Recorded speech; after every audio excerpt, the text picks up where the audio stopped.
College বিশ্ববিদ্যালয় ভিত্তিক magazine অনুষ্ঠান ক্যাম্পাসের পক্ষ থেকে সবাইকে জানাচ্ছি শুভেচ্ছা ও স্বাগতম। আমরা আজকে এসেছি রায়পুরা ডিগ্রি কলেজে। আমাদের এবারে ক্যাম্পাস পর্বটি সাজিয়েছি এই কলেজকে কেন্দ্র করে। প্রথমেই রয়েছে কলেজ পরিচিতি। রায়পুরা ডিগ্রি কলেজ নরসিংদী জেলার রায়পুরা সদর উপজেলায় 1967 সালে এলাকার শিক্ষানুরাগী ব্যক্তিবর্গের ঐকান্তিক প্রচেষ্টায় কলেজটি প্রতিষ্ঠিত হয়। দীর্ঘ চড়াই উতরাই পেরিয়ে 1974 সালে বর্তমান স্থানে কলেজটি প্রতিষ্ঠিত হয়।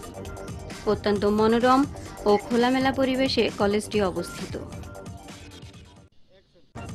মনোরম পরিবেশে শিক্ষা, সংস্কৃতি ও মানব সম্পদ গড়ার উদ্দেশ্যে নিরন্তর প্রচেষ্টা চলছে এখানে। সরকারি এমপিওভুক্ত এই কলেজের বর্তমান ছাত্রছাত্রীর সংখ্যা প্রায় 1200 জন। কলেজে ছাত্রছাত্রীদের উপস্থিতির সংখ্যা প্রায় 97%। এই কলেজে রয়েছে আলাদা আলাদা 4টি ভবন, যেখানে ছাত্রছাত্রীদের পাঠদান চলছে। বিজ্ঞানাগার, লাইব্রেরি ইত্যাদির সুযোগ সুবিধাও রয়েছে এখানে। অত্যন্ত সুশৃঙ্খলভাবে নিয়মিত শারীরিক কসরত সহ খেলাধুলা ও সাংস্কৃতিক অনুষ্ঠান অনুষ্ঠিত হয় রায়পুরা ডিগ্রি কলেজে। আমাদের কলেজের ছাত্রছাত্রীরা অত্যন্ত সুশৃঙ্খলভাবে লেখাপড়া করছে। আমাদের কলেজের যে অভ্যন্তরীণ নিয়মকানুন আছে সেটা আমরা বর্তমান যে সৃজনশীল পদ্ধতি আছে, আধুনিক যে পদ্ধতি আছে, সেই পদ্ধতির সাথে তাল মিলিয়ে আমরা চলতে চেষ্টা করছি। আমাদের কলেজের শিক্ষকরা অত্যন্ত নিরলসভাবে পরিশ্রম করে যাচ্ছে আমরা আধুনিক শিক্ষা পদ্ধতির সাথে তাল মিলিয়ে। তো দেখা যাচ্ছে যে আমরা উত্তরোত্তর রায়পুরা কলেজের ফলাফল খুব ভালো করছি এবং পড়ালেখার মানও উন্নতি হচ্ছে। মানবিক, বিজ্ঞান ও ব্যবসা শিক্ষা এবং বিএ পাঠদানের সকল সুযোগ সুবিধা আছে এই কলেজে। 42 জন শিক্ষক শিক্ষিকা নিয়মিত শিক্ষার আলো দান করে চলেছে। এই কলেজের ফলাফল অত্যন্ত আশাব্যঞ্জক। পাশের হার 2008, 2009 ও 2010 সালে 96%। অধ্যক্ষ আব্দুল হালিম, উপাধ্যক্ষ মোহাম্মদ রহমতুল্লাহ ও শিক্ষকবৃন্দের অক্লান্ত প্রচেষ্টায় এই কলেজের শিক্ষার আলো আরও প্রসারিত হোক ও উজ্জ্বল করে তুলুক রায়পুরাকে। আলোকিত মানুষ গড়ার এই প্রতিষ্ঠানের সাফল্য কামনা করি। তোমরা কি করতেছো? দাঁড়ায় আছো কেন এর মতো একদম হার্ড হয়ে? না, এরকম মানে নার্ভাস ফিল করতেছি তো। কিসে পড়ো?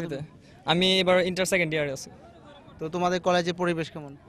এই তো খুবই ভালো, কোনো রাজনীতি নেই, আমরাও খুব মানে সন্ত্রাসমুক্ত, খুবই ভালো লাগে। রাজনীতি না থাকলে ভালো হয়? রাজনীতি, সুষ্ঠু রাজনীতি থাকলে অবশ্যই ভালো হয়। তুমি যে লেখাপড়া করছো, লেখাপড়া করে কি করতে চাও? লেখাপড়া করে আমি একটি কলেজের অধ্যাপক হিসেবে নিয়োজিত হতে চাই। কি হতে চাও? কলেজের অধ্যাপক হিসেবে। ও আচ্ছা আচ্ছা। তোমার নাম কি? রনি আক্তার। রনিয়া আক্তার কোন বিভাগে পড়ো? মানবিক বিভাগে। মানবিক মানেটা কি? আর্টস। আচ্ছা ফাতেমা, লেখাপড়া করে কি করতে চাও? আমি লেখাপড়া করে ভালো একজন শিক্ষক হতে চাই, দেশ ও জাতির উন্নতি করতে চাই, শিক্ষা বিস্তার করতে চাই সারা দেশের মধ্যে। হাবিবা, তুমি লেখাপড়া করছো, কি করতে চাও লেখাপড়া করে? লেখাপড়া করে একজন প্রফেসর হতে চাই। প্রফেসর? হ্যাঁ। প্রফেসর হয়ে কি করবা? প্রফেসর মানে ছাত্রছাত্রীদেরকে পড়াবো। তো মুশফিকা, দেশপ্রেম একটা শব্দ আছে, এই দেশপ্রেম ব্যাপারটা কি? মানে দেশের প্রতি অনুগত থাকা, তারপর দেশের কল্যাণ করা। ভালো। দেশের কল্যাণ মানে কি? জনগণের কল্যাণ না? হ্যাঁ, জনগণের কল্যাণ। আচ্ছা, কিভাবে করবা সেটা তুমি?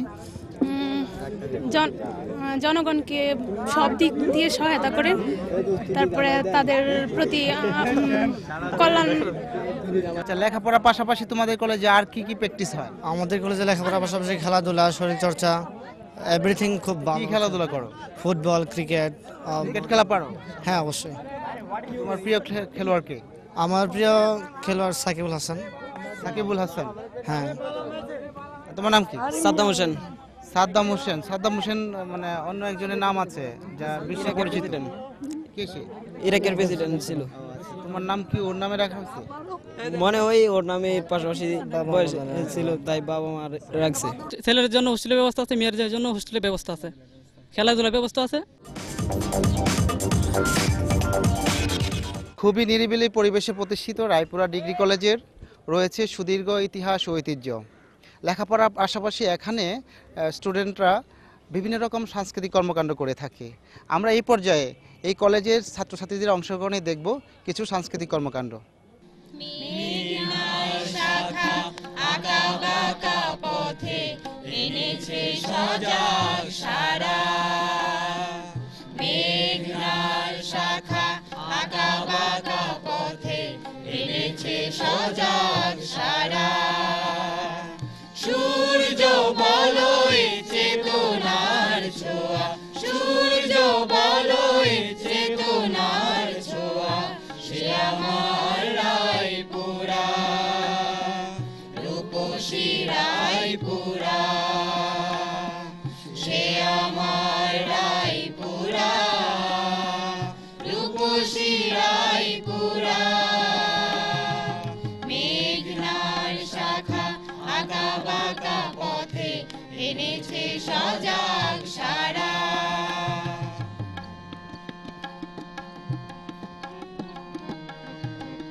আবৃত্তি করছি রায়পুরার রূপ ও বৈচিত্র্যের বর্ণনা নিয়ে কবিতা কবি বেলাল আহমেদ রচিত আমাদের রায়পুরা। এখানে মিলেছে 3টি জেলার চিহ্নিত সীমারেখা, মেঘনা এখানে নবরূপে আঁকা বাঁকা পথে দেয় দেখা। আড়িয়াল খা নদী বয়ে চলে পশ্চিম সীমানায়, হাসনাবাদের বুক ছুঁয়ে ছুঁয়ে উত্তরে চলে যায়। ওইখানে আছে পাহাড়ি আমেজ, কি দারুণ লাল মাটি, কাঁঠাল গাছের সুশীতল ছায়ায় চারিদিক পরিপাটি। পীরপুরে আছে সুফি সাধকের মাজার শরীফ, এক অচিন পাখিকে খুঁজে ভক্তরা। আজও সেখানে বৈষ্ণব্য আর বাউলের আনাগোনা, সন্ধ্যায় জমে ওঠে পুঁথির আসর, কি মধুর যায় শোনা। নববর্ষের নতুন প্রমোদ খুশির জোয়ার বয়ে আনে, বটতলে বসে বৈশাখী মেলা সবুজের সমাবেশে। ৭১ মতিওর ছিল আত্মবিসর্জন বীরশ্রেষ্ঠ, সেই ত্যাগী প্রাণ খ্যাতিমান কবি শামসুর রহমান। স্বদেশের মান বিটিবাড়ি তার পাড়াতলি গ্রাম। আঁকছেন ছবি শিল্পী শাহাবুদ্দিন প্যারিস প্রবাসে বসে। প্রখ্যাত এই শিল্পীর বাড়ি এখানেই মেঘনা ঘেঁষে। পূর্ব থেকে পশ্চিমে আছে ৬টি রেল স্টেশন। মেথিকান্দার উপকণ্ঠে উপজেলা প্রাঙ্গণ। লোকসংস্কৃতিতে ভরা, নিজ দিনে সুখে দুঃখে মিশে আছে আমাদের এই রায়পুরা।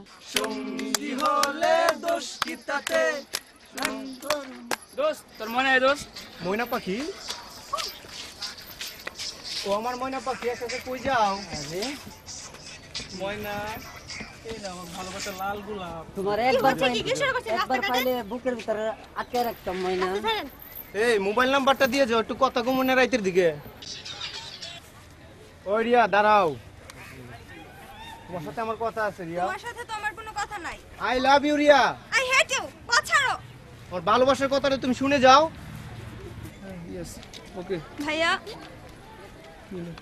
আমি কাল থেকে আর কলেজে যাব না। যাবি না কেন কলেজে? কি হলো? কলেজে আসা যাওয়ার সময় ছেলেরা খালি ডিস্টার্ব করে, আমি আর যাব না। কোন ছেলেরা ডিস্টার্ব করে? তোমার সাথে তো রাস্তায় যে থাকে ওই ছেলেগুলা রাস্তার মধ্যে ডিস্টার্ব করে। আচ্ছা ঠিক আছে, তুই চিন্তা করিস না, যা আমি দেখতাছি। আমরা ক্লাস শেষ করে আমরা তারপর কাজটা শেষ করব, ঠিক আছে? স্যারের সাথে আবার দেখা করতে হবে তখন গিয়া। কি তুই দোস্ত কই দেখুন? তুই দোস্ত কই তুই? তোর খুঁজতাছি আমরা। আর রাগ তোর খুঁজাখুঁজি। তোরা নাকি আমার বোনের কলেজে যাওয়ার সময় ডিস্টার্ব করিস। তোকে কে বলছে এটা দোস্ত? আমার বোন বলছে। এই অন্য মেয়ের ডিস্টার্ব করিস না। এখন তোমার বোনেরাই তুই করতে তোমার গায়ে লেগে যায় না? তাই বলে তোরা আমার বোনকে ডিস্টার্ব করবি কলেজ যাওয়ার সময়? তাতে কি হইছে? আর মানে তোরা আমার বোনকে ডিস্টার্ব করবি? তোমরা কি করতেছো? ঝগড়া করতেছো কেন? স্যার দেখেন, ওরা আমার বোনকে কলেজ যাওয়ার সময় ডিস্টার্ব করে স্যার। বাজে বাজে কথা বলে স্যার। স্যার ও তো স্যার ওই দিন আরেকটা মেয়ে ডিস্টার্ব করে দিছে। আসলে তোমাদের এটা বোঝাই উচিত, রিয়া যেমনি তোমার বোন, ময়না অন্য কারো বোন, সবাই তোমাদের বোন। তাই সবাইকে সমান দৃষ্টিতে দেখবে। আজ সবার সামনে কান ধরে প্রতিজ্ঞা করো আর কোনোদিন ইফটিজিং করবে না। স্যার আমাদের মাফ করে দেন স্যার, আমাদের আর আমার জীবনে কাছে এরকম মাপ হবে চাইতে না হবে না, সবার কাছে ক্ষমা চাও, কান ধরে ক্ষমা চাও, আর কোনোদিন ইফটিজিং করবে না। ইফটিজিং থেকে সকলে বিরত থাকুন। কথা বলছি রায়পুরা ডিগ্রি কলেজের উপাধ্যক্ষ অধ্যাপক মোহাম্মদ রহমতুল্লাহ স্যারের সঙ্গে। স্যার, এই রায়পুরা ডিগ্রি কলেজ তো একটা ঐতিহ্যবাহী কলেজ, তো এই কলেজে অনেক সুনাম রয়েছে, তো দীর্ঘদিন ধরে খুব ভালো রেজাল্ট করছে আমরা জানি। যে আপনাদের এই যে ধারাবাহিক ফলাফল, এই ফলাফলটা কিভাবে আপনারা ধরে রেখেছেন? এটা আসলে আমাদের যে কলেজের যে নিয়ম শৃঙ্খলা, এগুলি আমরা ছাত্র শিক্ষক সবাই এটা খুব শক্তভাবে এটা আমরা মেনটেন করি, মেনে চলি। আরও কলেজে আমাদের কিছু ইয়ে আছে, যেমন আমাদের সাপ্তাহিক পরীক্ষা, টার্মিনাল পরীক্ষা, প্রাক নির্বাচনী পরীক্ষা ওইগুলি আমরা সুন্দরভাবে নেই। এবং আমাদের এগুলি ছাড়াও আমাদের আরও এক্সট্রা কারিকুলামও আমরা বেশ ভালো পারফরমেন্স আমাদের আছে। স্যার, এখানকার প্রশাসনিক অবস্থাটা কেমন? মানে এই কলেজের প্রশাসনিক অবস্থা আপনারা কিভাবে পরিচালিত করেন? এখানকার প্রশাসনিক অবস্থা বলতে অত্যন্ত সুন্দর, এবং প্রশাসন পুরোপুরি প্রশাসনের নিয়ন্ত্রণেই আছে। আমাদের নিয়ম আমি আগেও বলছি যে এই কলেজের নিয়ম শৃঙ্খলা অত্যন্ত সুন্দরভাবে পালন করা হয়। ছাত্রছাত্রীদের যেগুলি দায়িত্ব পালন করে আমাদের শিক্ষকরাও খুবই নিয়ম অনুবর্তিতা। আমাদের যে কলেজের যে শিক্ষক মণ্ডলী আছেন ওনারা অত্যন্ত অভিজ্ঞ এবং নিবেদিত প্রাণ। আপনাদের এই কলেজের স্টুডেন্টদেরকে আপনারা কিভাবে এনকারেজ করেন এই ক্ষেত্রে? আমরা সাংস্কৃতিক প্রতিযোগিতা, তারপরে এখানে আরও আছে, এটার সাথে আমরা খেলাধুলা, আমাদের ফুটবল প্রতিযোগিতা, এখানে ইভেন যে এরকম সিজনাল যে কতগুলো জিনিস আছে, ইভেন আমাদের কিছুদিনের সাঁতার প্রতিযোগিতাও হয়ে গেছে।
কথা বলছি রায়পুরা ডিগ্রি কলেজের অধ্যক্ষ জনাব আব্দুল হালিম স্যারের সঙ্গে।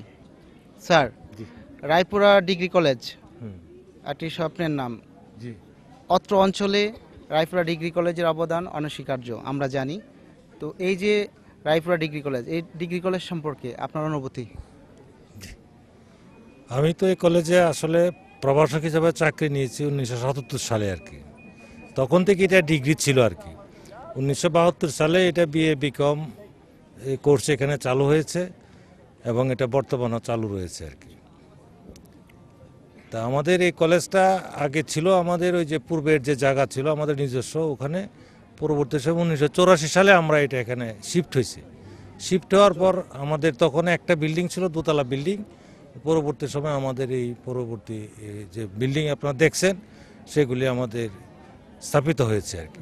মানে সরকার তো একটা নতুন শিক্ষানীতি প্রণয়ন করেছে। জি। তো আপনাদের কলেজে এটার মানে প্র্যাকটিসের জায়গাটা মানে কিভাবে মানে তৈরি করেছেন, মানে এখানে মানে সেটার প্রভাবটা কি?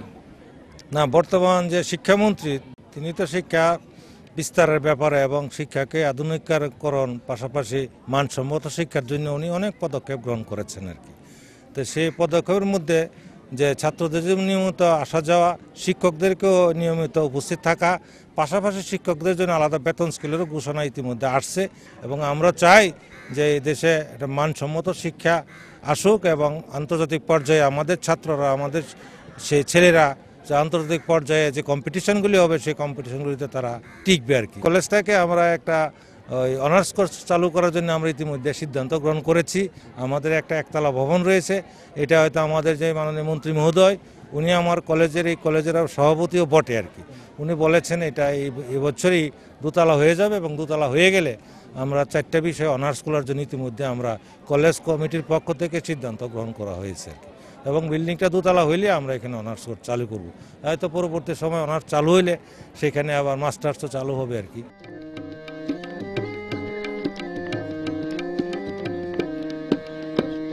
দেখো ওই কৃষ্ণ চূড়ায় রং লেগেছে, বুনবুনানি আজ সেজেছে, ওই ওই ওই ওই ওই দেখো আজ রং ধনু রং ছড়িয়ে দিয়ে ওই নীলাকাশ আজ সেজেছে, ওই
কুসুম হৃদয়ে পড়ল যে ধুম সুরে সুরে সুর বেঁধেছি মনের টানে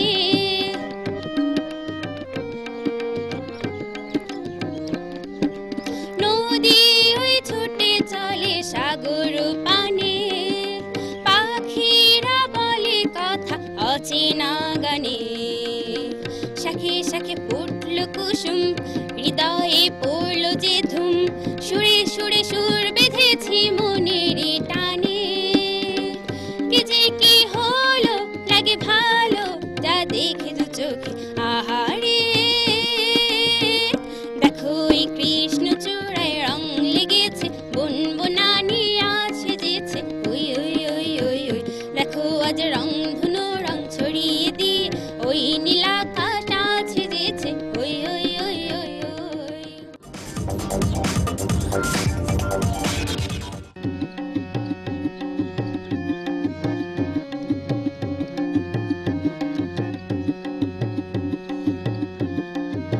সূর্যোদয়ে তুমি সূর্যাস্তেও তুমি ও আমার বাংলাদেশ প্রিয় জন্মভূমি ও আমার বাংলাদেশ প্রিয় জন্মভূমি সূর্যোদয়ে তুমি সূর্যাস্তেও তুমি ও আমার বাংলাদেশ প্রিয় জন্মভূমি ও আমার বাংলাদেশ প্রিয় জন্মভূমি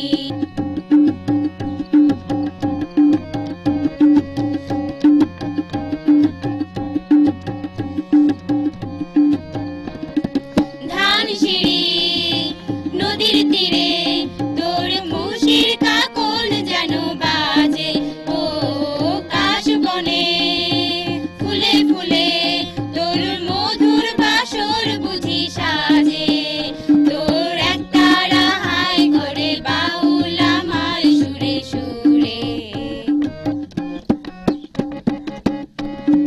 সূর্যোদয়ে তুমি সূর্যাস্তেও তুমি ও আমার বাংলাদেশ প্রিয় জন্মভূমি ও আমার বাংলাদেশ প্রিয় জন্মভূমি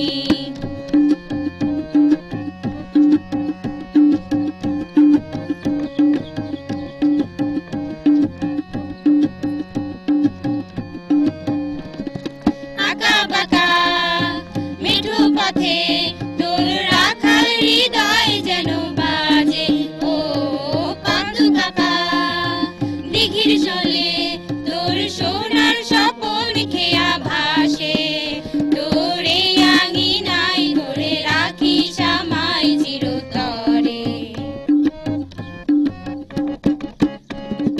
সূর্যোদয়ে তুমি সূর্যাস্তেও তুমি ও আমার বাংলাদেশ প্রিয় জন্মভূমি ও আমার বাংলাদেশ প্রিয় জন্মভূমি শিক্ষার্থী বন্ধুরা, দেখতে দেখতে ফুরিয়ে এলো আমাদের অনুষ্ঠানের সময়।